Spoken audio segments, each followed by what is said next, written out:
નમસ્કાર, આપનું હાર્દિક સ્વાગત છે એજ્યુકેશન ગુજરાત ચેનલમાં. આજે આપણે ધોરણ 7માના ગુજરાતી વિષયનું પૂરક વાંચન સેમેસ્ટર બીજાનું જે ચેપ્ટર 1 થી 4 ના સ્વાધ્યાય પોથીનું સંપૂર્ણ સોલ્યુશન આ વિડીયો માધ્યમથી શીખવાનું છે. ચેનલ પર નવા આવ્યો ચેનલ સબસ્ક્રાઈબ કરો, વિડીયો ગમે લાઈક શેર કરજો. પ્રશ્ન આગળ શીખતા પહેલાં વિડીયોને લાઈક કરતા જાજો, લાઈક ઓછા આવે છે ફ્રેન્ડ્સ. ચેપ્ટર પેલો છે રંગ રંગ વાદળિયા, પાઠનું નામ છે. એમાં પ્રશ્ન પહેલાં એમ કીધું છે, નીચેના દરેક પ્રશ્નના ઉત્તર માટે આપેલા વિકલ્પમાંથી સાચો વિકલ્પ શોધી તેનો ક્રમ અક્ષર પ્રશ્ન સામે આપેલા બોક્સમાં લખો. પહેલો પ્રશ્ન, કવિએ કોને ફુવારે જવાની વાત કરી છે? તો બીજો ઓપ્શન છે તેજને. બીજો પ્રશ્ન, મોરલાને ગાણે આમાં ગાણે એટલે ઓપ્શન બી ટહુકે થાય છે. પછી એક્સ્ટ્રા એક ક્વેશ્ચન નાખ્યો છો. અને સ્વાધ્યાય ત્રીજો ક્વેશ્ચન છે, કવિએ કોને ગોળે પોઢવાની કલ્પના કરી છે? તો એ છે ઓપ્શન એ ગગનને. ચોથો પ્રશ્ન, તમારે ઉછંગે એટલે કોને ઉછંગે? એટલે કે બીજો ઓપ્શન બી છે પરમ પિતાને. પ્રશ્ન બીજો, કૌંસમાં આપેલા શબ્દમાંથી યોગ્ય શબ્દ પસંદ કરી ખાલી જગ્યા પૂરો. પેલી ખાલી જગ્યા, હો મોરલાના ગાણે કે ખાલી જગ્યાના વહાણે? તો કે વાયરાના. બીજી ખાલી કે પાણીના ખાલી જગ્યા કે રંગ રંગ વાદળી કે પથારે અહીંયા આવશે. ત્રીજી ખાલી જગ્યા ભરી ગાલે એટલે કે ગુલાલ ભરી ગાલે ચંદન ધરી પાલે. ચોથું ખાલી જગ્યા તરંગે તો કે તારાના તરંગે રઢિયાળા રંગે. પ્રશ્ન ત્રીજો, નીચેના પ્રશ્નનો ઉત્તર 1-2 વાક્યમાં લખો. પહેલો પ્રશ્ન, કવિએ કોની સાથે ઉડવાની કલ્પના કરી છે? તો જવાબ છે કવિએ મોરલાના ટહુકે વાયરા રૂપી વહાણે આશાના સુકાને ઉડવાની વાત કરી છે. બીજો પ્રશ્ન, કવિએ ક્યાં ક્યાં થંભિયાની વાત કરી છે? તો જવાબ છે કવિએ મહેલના મિનારે, પંખીના ઉતારે, ડુંગરાની ધારે થંભિયાની વાત કરી છે. ત્રીજો પ્રશ્ન, કવિએ ક્યાં ક્યાં પહોંચ્યાની કલ્પના કરી છે?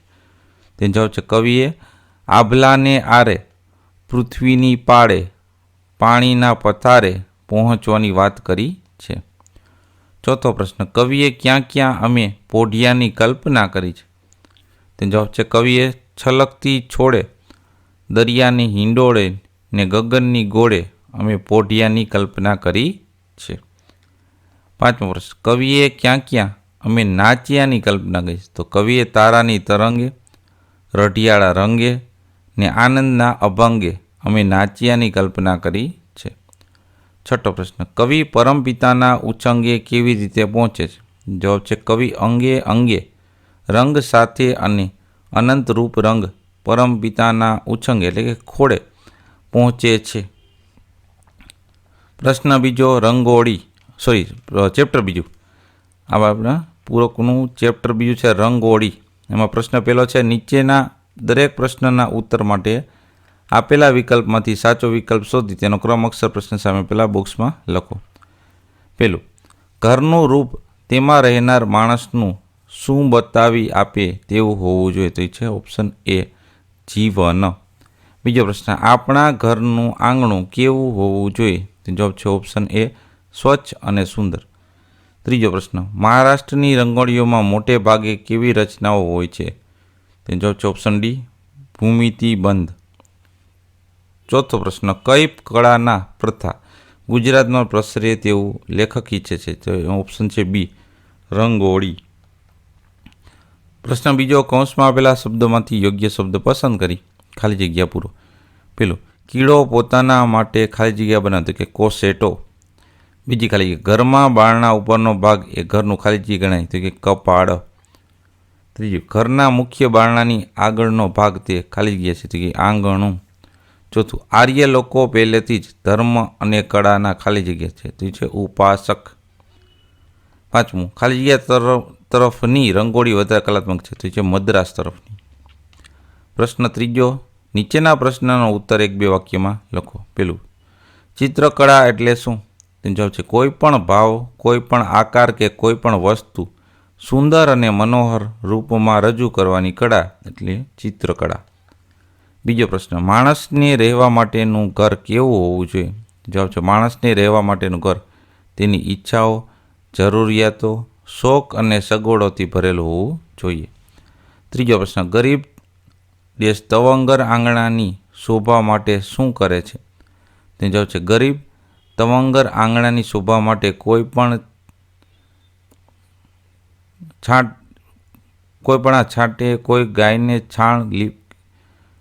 કોઈ પાણી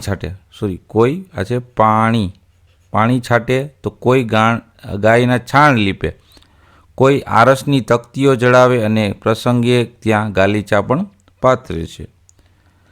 એમ કરે છે ગરીબ. બરાબર. ચોથો પ્રશ્ન, આપણને મદ્રાસ તરફની સ્ત્રીઓ પ્રત્યે માન અને આશ્ચર્ય કેમ થાય છે? તેનો જવાબ છે મદ્રાસ તરફની સ્ત્રીઓ કલાત્મક રંગોળી બનાવે છે, મનમાંથી જ અવનવા આકાર ઉપજાવીને તથા ચિતરવાની એમની શક્તિ જોઈને એમની કલ્પના અને કુશળતા માટે આપણને તેમના પ્રત્યે માન અને આશ્ચર્ય થાય છે. ચેપ્ટર ત્રીજો પ્રશ્ન પછી ચેપ્ટર ત્રીજું છે મા બાપને ભૂલશો નહીં. આ પાઠનું નામ છે પૂર્વક વાંચનમાં ત્રીજું ચેપ્ટર. એમાં પ્રશ્ન પહેલો, નીચેના દરેક પ્રશ્નના ઉત્તર માટે આપેલા વિકલ્પમાંથી સાચો વિકલ્પ શોધી તેનો ક્રમ અક્ષર પ્રશ્ન સામે પેલા બોક્સમાં લખો. પહેલો પ્રશ્ન, મા બાપના કેટલા ઉપકાર છે જેને આપણે વિસરવા એટલે કે ભૂલવા ન જોઈએ? તેનો જવાબ છે ઓપ્શન એ અગણિત, ગણાય નહીં એટલે. બીજું, તમે લાખ રૂપિયા કમાતા હોવ તો પણ શું ન કરો તે રાખ બરાબર છે? તે જવાબ છે ઓપ્શન ડી, મા બાપની સેવા. ત્રીજો પ્રશ્ન, આપણે કોને પુનિત ચરણોની સેવા ભૂલવી ન જોઈએ? તે જવાબ છે ઓપ્શન માતા પિતાના. પ્રશ્ન બીજો, કૌંસમાં આપેલા શબ્દોમાંથી યોગ્ય શબ્દ પસંદ કરી ખાલી જગ્યા પૂરો. પેલું, ભૂલો ભલે બીજું બધું, ખાલી જગ્યાને ભૂલશો નહીં, તો કે મા બાપ. બીજું, કાઢી મુખેથી ખાલી જગ્યા મોંમાં દઈ મોટા કરી, તો કે કોળિયા. ત્રીજું, ખાલી જગ્યાથી સેવા ચહો, સંતાન છો સેવા કરો, તો સંતાનથી જ સેવા ચહો. ચોથું, એ ખાલી જગ્યા આંખને ભૂલીને ભીંજવશો નહીં, તો કે અમીમય.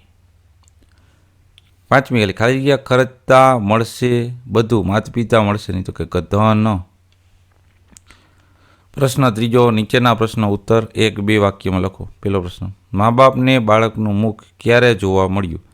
તેનો જવાબ છે મા બાપને પૃથ્વી પરના ભગવાનને પૂજ્યા ત્યારે એમને બાળકનું મુખ જોવા મળ્યું. બીજો પ્રશ્ન, આપણે કોની સામે ઝેર ઉગળવું ન જોઈએ? તેનો જવાબ છે આપણે અમૃત જેવો પ્રેમ આપનાર મા બાપ સામે ઝેર ઉગળવું ન જોઈએ. ત્રીજો પ્રશ્ન, આપણે મા બાપના કોડ પૂરવાનું કેમ ભૂલવું ન જોઈએ? તેનો જવાબ છે મા બાપે લાખો લાડ લડાવીને આપણે સૌ કોડ પૂરા કર્યા હોવાથી આપણે તેમના કોડ પૂરવાનું ભૂલવું ન જોઈએ. ચોથો પ્રશ્ન, આપણે કેવી ભાવના ભૂલવી ન જોઈએ? તેનો જવાબ છે આપણે જેવું કરશું તેવું જ પામીશું એ ભાવના ભૂલવી ન જોઈએ. પાંચમો પ્રશ્ન, આપણે કોના માર્ગ પરના કાંટા ન બનવું જોઈએ? તેનો જવાબ છે જે મા બાપ આપણા માર્ગ પરના પ્રેમના પુષ્પો બિછાવ્યા છે તેમના માર્ગ પરના કાંટા ન બનવું જોઈએ. ચેપ્ટર ચોથું, મોંઘી પૂતળી. પ્રશ્ન પહેલો, નીચેના આપેલા દરેક પ્રશ્નના ઉત્તર માટે આપેલા વિકલ્પમાંથી સાચો વિકલ્પ જે શોધીને ક્રમ અક્ષર પ્રશ્ન સામે પેલા બોક્સમાં લખો. પહેલો પ્રશ્ન, પૂતળીઓને વેચનારો કોના દરબારમાં આવ્યો હતો? તેનો જવાબ છે ઓપ્શન સી, ભોજરાજા હતા એનો. બીજો પ્રશ્ન, કાલિદાસે પૂતળીઓની તપાસ કરવા નોકર પાસે શું માગ્યું? તેનો જવાબ છે ઓપ્શન બી, પાતળો તાર. ત્રીજો પ્રશ્ન, બીજી પૂતળીના કાનમાં તાર નાખ્યો તો તે શેમાંથી બહાર આવ્યો? તો એને ઓપ્શન ડી, મોંમાંથી. ચોથો પ્રશ્ન, બીજી પૂતળી જેવો માણસ કેવા હોય છે? તે જવાબ છે ઓપ્શન એ, ઢોંગી. પ્રશ્ન બીજો, કૌંસમાં આપેલા શબ્દોમાંથી યોગ્ય શબ્દ પસંદ કરી ખાલી જગ્યા પૂરો. પહેલું, આપ આ ખાલી જગ્યાની સાચી કિંમત કરાવો એવી મારી વિનંતી, તો પૂતળીઓ. બીજી ખાલી, એક ઊંચા આસન પર 3 ખાલી જગ્યા પૂતળીઓ ગોઠવી, તો કે ઝગમગાતી. ત્રીજી ખાલી, કાલિદાસે ખાલી જગ્યા પૂતળીના કાનમાં તાર નાખ્યો તો બીજા કાનમાંથી બહાર આવ્યો, તો કે પહેલી. ચોથી ખાલી જગ્યા પૂતળીની પરીક્ષામાં તાર સીધો પેટમાં ઉતરી ગયો, તો ત્રીજી પૂતળીની પરીક્ષા. પાંચમી ખાલી જગ્યા, પૂતળીઓનો વેપારી ખાલી જગ્યા તરફ પ્રશંસા ભરી નજરે જોવા લાગ્યો, તો કાલિદાસ તરફ. છઠ્ઠી ખાલી જગ્યા, ત્રીજી પૂતળીઓ જેવો માણસો જે સાંભળે છે તે ખાલી જગ્યા છે એટલે કે પચાવે. પ્રશ્ન ત્રીજો, નીચેના પ્રશ્નનો ઉત્તર 1-2 વાક્યમાં લખો. પહેલો પ્રશ્ન, ઝવેરીઓએ પૂતળીઓની કિંમત એક સમાન કહી ત્યારે વેપારીએ શું કહ્યું? તેનો જવાબ છે ઝવેરીઓએ પૂતળીની કિંમત એક સમાન કહી ત્યારે વેપારીએ હસીને કહ્યું, મહારાજ, તમારા દરબારમાં પૂતળીઓની સાચી કિંમત આંકનાર કોઈ જ નથી. એમ જાણતો હોય તો અહીં આવત જ નહીં. મને તો મુસાફરી પણ મોંઘી પડી. બીજો પ્રશ્ન, ભોજ રાજાએ ત્રણેય પૂતળીઓની કિંમત શાના આધારે કહી અને કેટલી? તેનો જવાબ છે ભોજ રાજાએ ત્રણેય પૂતળીઓની કિંમત તેમના ગુણના આધારે કહી. પહેલી પૂતળીની કિંમત 3 કોડી, બીજી પૂતળીની કિંમત 10 કોડી અને ત્રીજી પૂતળીની કિંમત 1.25 લાખ રૂપિયા કહી. ત્રીજો પ્રશ્ન, ત્રીજી પૂતળી જેવા માણસોની શી વિશેષતા હોય છે? તેનો જવાબ છે ત્રીજી પૂતળી જેવા માણસો જે સાંભળે છે તે પચાવે છે, નકામો ઉપદેશ આપવા મોં ખોલતા નથી, સાંભળેલી સારી વસ્તુને જીવનમાં ઉતારવાનો પ્રયત્ન કરે છે. તો આ તો આપણે સ્ટાન્ડર્ડ 7 ધોરણ 7ના ગુજરાતી વિષયનું પૂરક વાચનના 1 થી 4 પાઠનું સંપૂર્ણ સોલ્યુશન. જોતા રહો એજ્યુકેશન ગુજરાત ચેનલ, શીખતા રહો. થેન્ક યુ, આભાર.